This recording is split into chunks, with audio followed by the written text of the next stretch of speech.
Kwa hivyo leo hii tumekuja kwenye makabidhiano. Makabidhiano ya kwanza kwenye mradi huu umeshamalizika, lakini hivi sasa tupo katika makabidhiano ya jengo hili la ofisi ya mkoa wa Mjini Magharibi.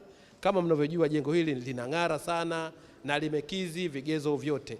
Sisi tumeridhika, na tukisema kwamba tumeridhika nina maana kwamba idara ya uhamiaji Zanzibar itatoa huduma zilizokuwa bora kwa wananchi.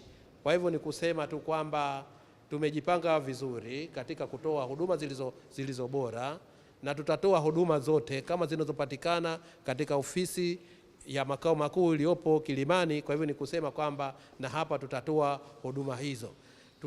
Tunaweza kupunguza changamoto nyingi ambazo zilikuwa zinatukabili. Kama mnavyojua, wananchi wetu walikuwa wanapata tabu sana.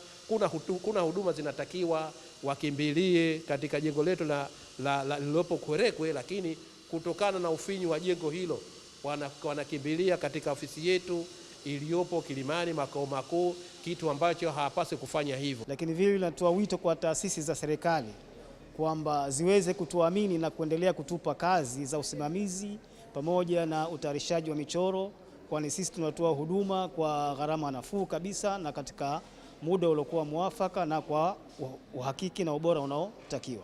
Unajua, hili jengo ni jengo la kileo, jengo la kisasa. Mambo yote ambayo kwamba unajua katika majengo ya kisasa basi humu yamo. Kwa hiyo watakuwa makini wa hali ya juu kabisa kuhakikisha kwamba jengo wanalihifadhi, kwa sababu mna partitions nyingi sana za aluminium.